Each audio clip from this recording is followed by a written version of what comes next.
Bonjour, cette vidéo un peu exceptionnelle s'adresse aux étudiants de l'ISP, bien entendu, un peu exceptionnelle parce que nous vous avons accompagné tout au long de la préparation au concours de conseiller pénitentiaire d'insertion et de probation. Nous espérions que vous aviez toutes les armes en main et que le jour des épreuves, vous n'avez plus besoin de nous. Mais voilà, comme vous le savez, l'épreuve de culture générale a été annulée. Donc nous souhaitons bien entendu en parler avec vous. En parler pourquoi? Parce que le sujet qui a été proposé, le premier sujet, il est plus difficile d'être un homme que d'être une femme. Ce sujet ne retombera pas, bien sûr, puisque l'épreuve a été annulée. Néanmoins, il nous donne une indication un peu sur le type de problématique, le type de format, le type de sujet, en un mot, qui serait susceptible de retomber lors de l'épreuve qui sera refaite. Donc, tout simplement, conformément à ce qu'on a toujours essayé de faire, c'est-à-dire de vous accompagner tout au long de la préparation, nous voulions vous donner les clés pour traiter ce sujet. Ce qui nous permet de réfléchir pour le sujet qui viendra peut-être et qu'on ne connaît pas évidemment à ce jour, mais qu'est-ce qu'on aurait dû faire sur ce sujet-là? Il est plus difficile d'être un homme que d'être une femme. Une citation. Bon, alors passons sous silence le fait que François Héritier n'existe pas. Il est question de Françoise Héritier, qui a été une grande sociologue, ethnologue, qui, dans son cadre de son travail d'ethnologie, a travaillé sur la question de la différenciation sexuelle, sur les hommes et les femmes. Bon, on passe sur ce bug. On est là face à un sujet citation. Alors, comment doit-on traiter un sujet citation? Un sujet citation, finalement, il faut le traiter comme si le sujet était la citation. Qu'en pensez-vous? Qu'en pensez-vous? Êtes-vous d'accord? Voilà. Même si ce n'est pas écrit dans le sujet, en fait, c'est ça qu'on nous dit. Françoise Héritier a déclaré, ouvrez les guillemets, il est plus difficile d'être un homme que d'être une femme. Point. Qu'en pensez-vous? C'est très important d'avoir ça en tête. Et il faut appliquer cette méthode, quelle que soit la forme de la citation. Ça pourrait être, simplement, ouvrez les guillemets, il est plus difficile d'être un homme que d'être une femme. Rien d'autre. Pas de nom d'auteur. Ça pourrait être, sans guillemets, une affirmation. Il est plus difficile d'être un homme que d'être une femme. Ça pourrait être Françoise Héritier, grande ethnologue du XXe siècle, qui a beaucoup travaillé sur la différence entre les sexes, a déclaré un jour, qu'en pensez-vous ou que vous inspire cette citation? Vous argumenterez afin d'exposer votre opinion. Ça pourrait être ça, très long. Donc que ce soit simplement l'affirmation, sans guillemets, il est plus difficile d'être un homme que d'être une femme. Ou à l'inverse, que ce soit tout un pataquès qui nous rappelle qui était Françoise Héritier, qui nous demande que vous inspire cette citation, vous argumenterez en proposant votre opinion, etc., etc. Peu importe. Que ce soit ces deux extrêmes ou toutes les choses qu'il peut y avoir entre les deux, dès lors qu'un sujet de culture générale affirme quelque chose, en fait, ce qu'on vous demande, c'est que pensez-vous de cette affirmation? Point. D'accord? Donc ne vous attachez pas trop à la forme. Que pensez-vous de cette affirmation? Bien entendu, dans notre société contemporaine. Là aussi, ça n'est pas toujours précisé dans le sujet, mais c'est bien comme ça qu'il faut l'entendre. Quand vous avez un sujet qui parle d'une citation d'un auteur très ancien, vous n'êtes pas là pour parler de son époque. Quand vous avez une citation de Rabelais, « Science sans conscience n'est que ruine de l'âme », et qu'on vous dit « Rabelais, auteur français de la Renaissance, a écrit dans son ouvrage Gargantua, « Science sans conscience n'est que ruine de l'âme », vous ne devez pas vous dire « Oh là là, il faut parler de Rabelais, de la Renaissance, de la Pléiade, etc. » Remettre ça dans son contexte. Absolument pas. Nous, on entend toujours les choses comme « Voilà une phrase, qu'en pensez-vous ?» sous-entendu dans notre société contemporaine. Voilà, ça doit être votre ligne, toujours, sur ce genre de sujet. Donc, il est plus difficile d'être un homme que d'être une femme. Qu'en pensez-vous dans la société contemporaine? Voilà, c'est ça en fait le sujet qu'on doit lire. Le fait qu'on se pose dans la société contemporaine, ça veut dire aussi qu'on parle assez peu de l'auteur. Même si vous saviez qui est François Héritier, même si vous savez, ce qui est plus probable, qui est François Rabelais, vous n'avez pas à nous rappeler sa vie, son œuvre, pourquoi il dit ça, pourquoi il écrit ça à cette époque-là, à quoi il pense, etc. Pas du tout. Ce qui nous intéresse, c'est cette affirmation et de savoir si elle est vraie ou pas encore dans la société contemporaine, selon vous. Voilà. Alors, donc, on va traiter. Généralement, même toujours, une citation, c'est une affirmation. Science sans conscience n'est que ruine de l'âme. Il est plus difficile d'être un homme que d'être une femme. Donc, notre travail va être simplement de faire un thèse-antithèse sur en quoi cette affirmation est vraie et en quoi elle n'est pas toujours, dans certains cas, ce n'est pas vrai, ou elle mérite d'être nuancée. Voilà. Généralement, en effet, la citation qu'on vous donne, il y a du vrai dedans. On ne vous donne pas des citations absurdes de gens qui ont dit que des âneries. Donc il y a toute une part de réalité, d'arguments pour dire oui, c'est vrai, pour telle et telle raison, il est plus difficile d'être un homme que d'être une femme. Mais en même temps, si on vous donne la citation, c'est qu'elle mérite d'être discutée. Il y a quand même des contre-exemples, il y a des nuances, il y a des limites à apporter, il y a de l'antithèse. Voilà. Donc, c'est assez facile finalement d'avoir une citation, quelle que soit sa forme. On vous demande de faire deux parties, on demande de mener la discussion, d'expliquer en quoi cette citation se vérifie et en quoi cette citation ne se vérifie pas. Alors le plan le plus simple, là je renvoie bien sûr nos étudiants à la méthodologie que nous avons donnée à l'ISP entre les deux types de méthodes, hein, et notamment la méthode thèse-antithèse. Mais là, on peut simplement, sur un sujet comme ça, bien entendu, en rester à thèse-antithèse. Hein. En quoi il est plus difficile d'être un homme que d'être une femme que d'être un homme, pardon mesdemoiselles, pardon mesdames, et en quoi il ne faut pas exagérer, ce n'est pas toujours le cas, ça s'est quand même amélioré, etc. Une difficulté qui existe souvent aussi avec les sujets citations, c'est que ce sont des sujets parfois difficiles à comprendre. Science sans conscience n'est que ruine de l'âme. Qu'est-ce qu'il veut dire exactement? Voilà. Souvent, ce sont des citations anciennes, rédigées de façon un peu littéraire, dans une langue compliquée, avec une syntaxe un peu compliquée, et on ne voit pas trop l'idée. L'avantage de cette citation-là, cette année, hein, franchement, c'est clair. Il est plus difficile d'être une femme que d'être un homme. Je crois que tout le monde comprend ce que ça veut dire. Thèse-antithèse, donc c'est le parti que nous allons prendre. Après, est-ce que ça doit forcément être thèse puis antithèse? Oui, il est plus difficile d'être un homme que d'être une femme en grand 1, décidément, avec les hommes et les femmes. Oui, il est plus difficile d'être une femme que d'être un homme, grand 1, mais il ne faut pas exagérer, il y a des limites, grand 2. Est-ce qu'on doit faire ça?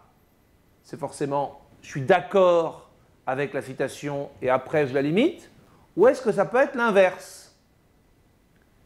Je ne suis pas tellement d'accord avec la citation, grand 1, en tout cas il y a des limites à apporter, mais c'est vrai qu'elle a quand même raison, grand 2. Je crois que sur la question homme-femme, c'est un peu comme vous le sentez.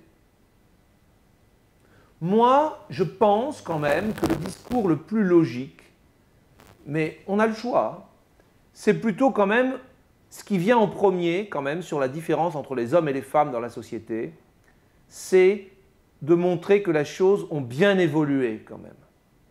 ont bien évolué quand même. Et donc moi j'aurais plutôt tendance, c'est d'abord ce qui vient en premier, j'aurais tendance à commencer par ce qui fait que c'est moins difficile quand même qu'avant, et la situation des femmes s'est quand même bien améliorée. Grand 1, même si c'est vrai, il y a encore des difficultés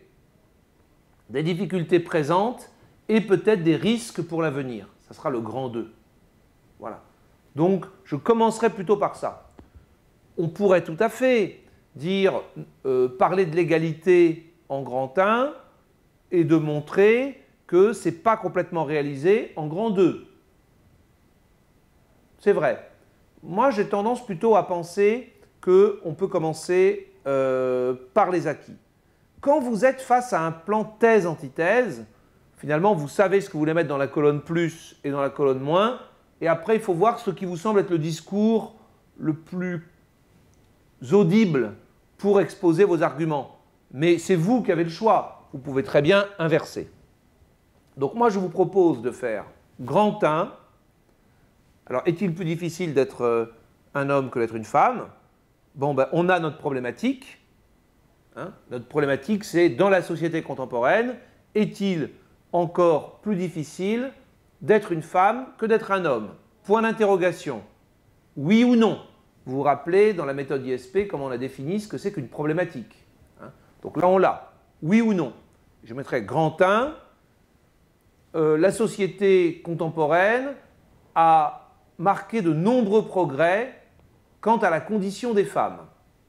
Grand 1.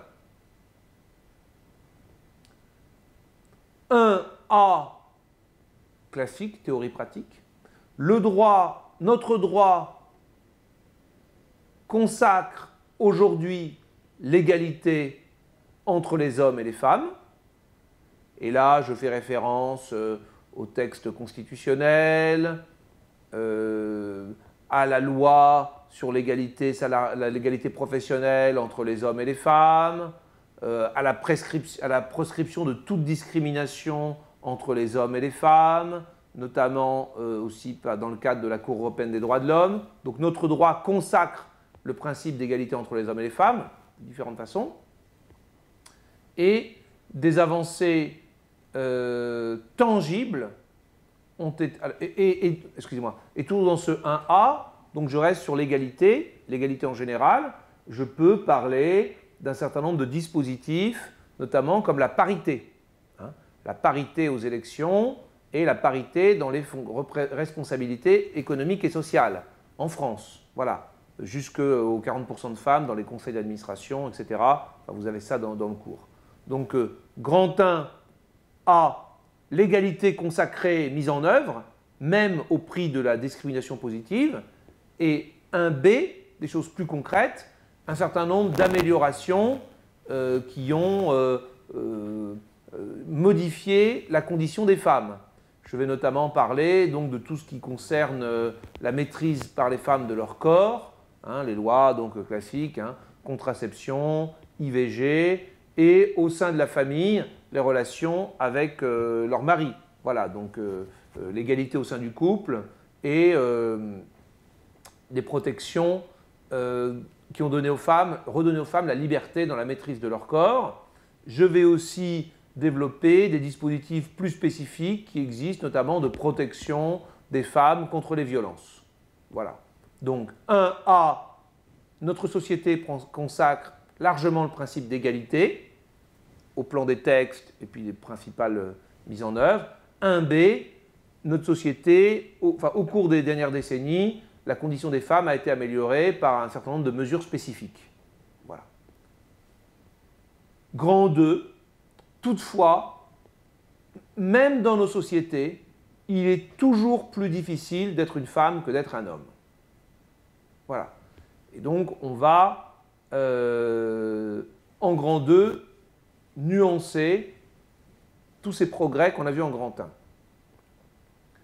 D'abord, 1A, le principe, malgré le principe d'égalité, les femmes sont encore aujourd'hui plus concernées que les hommes par certaines difficultés.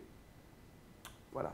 Et là, on va parler d'abord des différences salariales, en dépit des textes, il y a encore des différences. Plus globalement, de ce qu'on appelle le plafond de verre, c'est-à-dire la difficulté des femmes à accéder aux plus hautes responsabilités, dans le secteur privé comme dans le secteur public. On va parler du fait que les femmes sont le plus souvent victimes de violences, et la question des violences conjugales est une politique vraiment prise au sérieux par les autorités en France. Voilà, mais ce sont les femmes qui sont victimes de violences, en particulier domestiques, et même en dehors du cadre familial, les femmes sont le plus victimes de violences tout court, y compris de la violence que représente l'exploitation,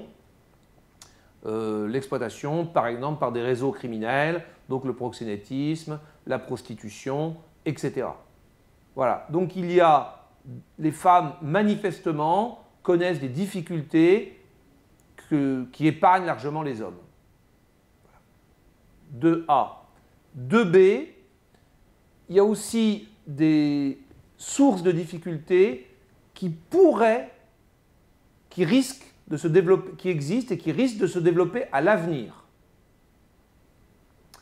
En effet, on peut parler de l'inégalité face aux charges familiales,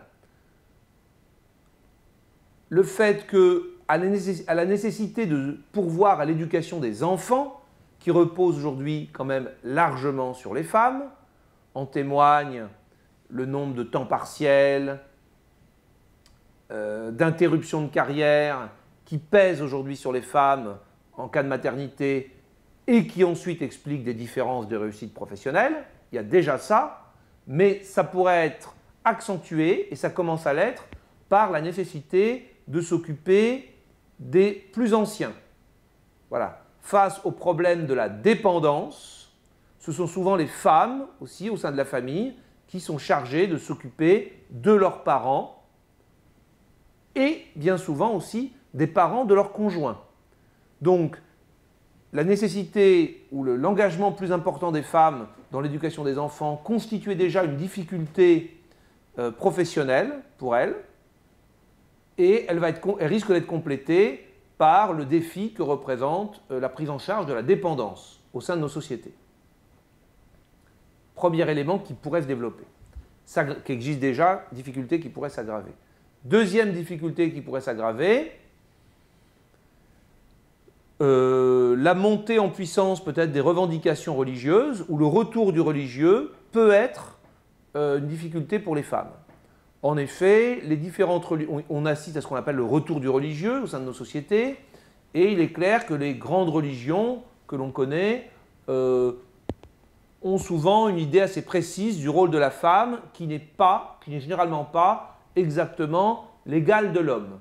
Et donc la montée en puissance des préoccupations religieuses, des revendications religieuses, la prise d'importance de la religion dans le fonctionnement de nos sociétés pourrait être une menace pour les femmes. On peut voir aujourd'hui, par exemple, en France, ça s'est surtout focalisé sur la question vestimentaire, s'agissant des musulmans, le tchador, la burqa, le niqab, qui a été souvent l'objet de polémiques assez médiatisées. On peut aussi constater le regain au sein de courants chrétiens assez traditionnels, de commandos anti-IVG ou de positions très conservatrices sur l'évolution du droit de la famille et finalement sur le rôle de la femme. Voilà. Donc, on peut s'inquiéter de ces risques d'aggravation des difficultés pour les femmes. Voilà ce que je vous recommande comme plan. Une remarque pour terminer. S'agissant, alors évidemment, les étudiants de l'ISP ont reconnu les évolutions qu'on doit mettre en fin de devoir à travers le vieillissement de la population, à travers le retour du religieux, toutes ces grandes évolutions transversales de la société qui souvent nous permettent de projeter le problème dans un avenir immédiat. Voilà. Deux remarques évidentes aussi, qui sont l'application de la méthodologie ISP, je ne vous apprends rien, dans le temps et dans l'espace. Dans le temps, on évite de passer tout son grand teint à raconter comment ça se passait avant. on est tout de suite, je l'ai dit, vous le savez, dans la société contemporaine. Et donc on commence tout de suite par les acquis des femmes de ces dernières années, le droit de vote en 1944, la Constitution, et puis tout ce qui a été gagné dans les années 60-70. On commence tout de suite là. Si c'est pour dire que Adam et Ève, au Moyen-Âge, les sorcières, etc., les discriminations contre les femmes, c'est tout à fait juste, mais ça a sa place dans l'introduction. On est dans un concours à CPIP où on parle de la société contemporaine. Voilà, donc on passe pas son grand 1 à raconter comment c'était avant affreux pour les femmes et en grand 2 à dire que quand même ça s'est amélioré. Si on fait ça, on a un temps de retard en fait. Le grand 1 ne sert à rien. Nous on commence tout de suite dans le concret, thèse, antithèse, aujourd'hui. Ça c'est dans le temps. Et puis dans l'espace, on parle de nos sociétés. Quand je dis la société contemporaine, c'est notre société ou nos sociétés. Il est évident que dans tel pays, qu'en Arabie Saoudite, qu'en Iran, peut-être même qu'en Allemagne, où il est très difficile d'être une femme, pour une femme d'avoir à la fois des enfants et de travailler, que dans tel ou tel pays, la situation des femmes est bien plus difficile que chez nous. Bien sûr. Mais on en parlera en introduction, en conclusion, en disant que le combat pour les femmes est un combat pour l'égalité doit aussi, mais là c'est l'ouverture, se porter au-delà de simplement notre société, mais aussi dans les endroits du monde où la condition des femmes est bien plus problématique. Bien entendu, en Inde, hein, vous voyez comment on traite parfois les femmes, les petites filles, ou notamment les femmes qui refusent le devoir conjugal ou qui refusent d'épouser un garçon, etc. Les mariages forcés en Afrique du Nord, l'excision en Afrique subsaharienne. Bien entendu, ailleurs, il y a beaucoup plus de difficultés. Mais ça, on en parle, mais on en parle plutôt par comparaison ou alors en conclusion. Mais on n'en parle pas à titre principal. Il est bien question de nos sociétés aujourd'hui. Voilà, c'était juste un petit rappel par rapport à ce sujet citation qui est tombé. J'espère que ça vous inspirera. C'était une petite chose en plus qu'on voulait vous donner pour réussir la vraie épreuve le jour J. À bientôt!